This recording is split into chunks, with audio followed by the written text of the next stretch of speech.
So before we get started with the video today, I want it to be known that I am not the world's biggest Metroid Dread fan. I'd never played a Metroid game before in my entire life. It is literally about principle that I'm going to be talking about this today. I normally do Marvel content. I think that's fairly obvious. However, in this case, I am going to be kind of stepping away from that just a little bit to talk about a very important thing.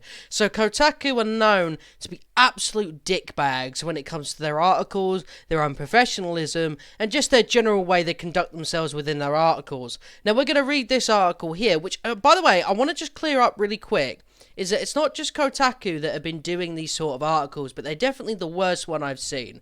Metroid Dread is already running great on Switch emulators. Only days after release, you can play the latest entry in Nintendo's classic franchise in 4K using an emulator. So already, just by that alone, they are advertising the use of piracy and emulators of games that people have not bought. Now, let me clear something up before I get into the nitty-gritty. If you bought, I don't know, Breath of the Wild, right? You've bought the game, and you're like, fuck man, I really want to play this on my PC, and you do that without giving it out for free, for nothing, then absolutely, you've bought the game, you do what you want to do, right? It's not intended, but it's alright, you know what I mean? Morally, you're still giving the money for the product, and then you're using it like that. Whereas this, the game came out 2 days ago, and the advertisements that they give are for links where you can just play the game for absolutely nothing. This game took 15 years to come out, and you know, because of the use of advertising piracy and stuff, there's a chance this game might not make all the money it needs to, but let's keep reading anyway. So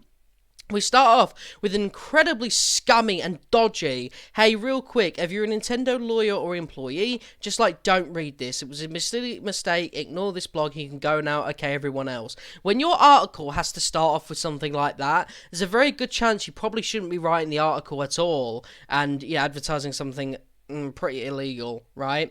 Metroid Dread was officially released on October 8th, but copies got out into the wild a few days before that, and even after such a short time, the game is now fully playable in 4K via various Nintendo Switch emulators. Now, I'm not going to keep, I'm just going to sort of flick through it a little bit here and go to sort of the bad part. So they talk about how amazing it is, and then they get to this bit. Now, this is a bit I really wanted to talk about. So, Kotaku, at least on this channel, has been known to be quite bad, right? But this is quite an interesting one, and I do think that the reason I should cover this is because it does kind of affect the general gaming landscape. Is if you want to play the rest of the Metroid series and don't want to shell out large amounts of money on old consoles and games, your best bet is emulation. As is often the case, Nintendo, like most game publishers, is really bad about maintaining access to their past games outside of the few big sellers. Thank God for pirates, emulators, modders, and hackers. Now, that alone should tell you that they are pushing for people to do the piracy, to emulate, to mod, to hack, etc. Now, what they say about the old stuff is absolutely right, in my opinion. If you do say the old Spider-Man games from Beanox that aren't around anymore, then I totally sort of understand that to a degree, because money isn't going to be bought, used anyway because they're not available. This game came out 2 days ago, and you are advertising people putting it on their PCs, emulating it, and then spreading the link around so that they can, it's a free thing. It's piracy. People won't be able to pay for it. There are fans of this series that I've seen on Twitter beg and plead people to not use this emulator because they were afraid that they won't get another fucking game in this series because it won't sell well enough. And Kotaku, being one of the bigger websites for this sort of thing, advertising that is absolutely dangerous and completely ignorant and disgusting. You know what I mean?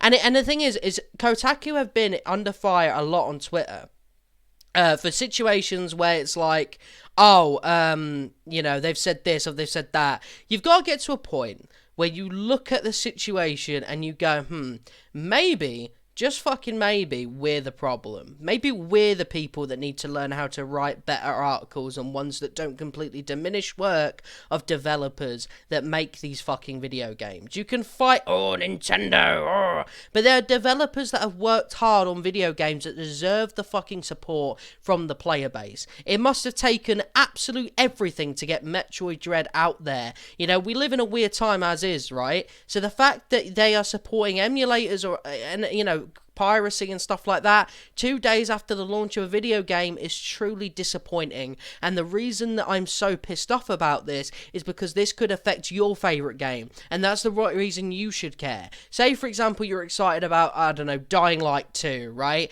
And it comes out, and for some reason someone's able to, like, emulate that for nothing, right? Pirate it, and here's the link for it, right? Go and have fun. And Kotaku advertise that. There is a very good chance a lot of people will use that link, and those sales that could have really helped push over the edge for someone to look at Dying Light 3's potential and go, wow, maybe we should have something there, is potentially fucked up because people advertise this type of disgusting means. It's happened for movies, it's happened for video games, it happens for music, but this is really bad.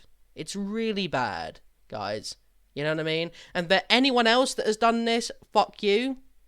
You absolutely should not do this. This is wrong. Do yourselves a favour.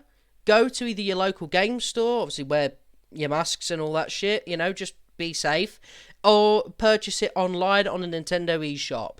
Please buy this video game if you want to use it. I cannot stress that enough, that money, you know, that support that you put in to not be a dickhead and pirate the video game gives all the fans a chance to see the next step of that series and a continuation.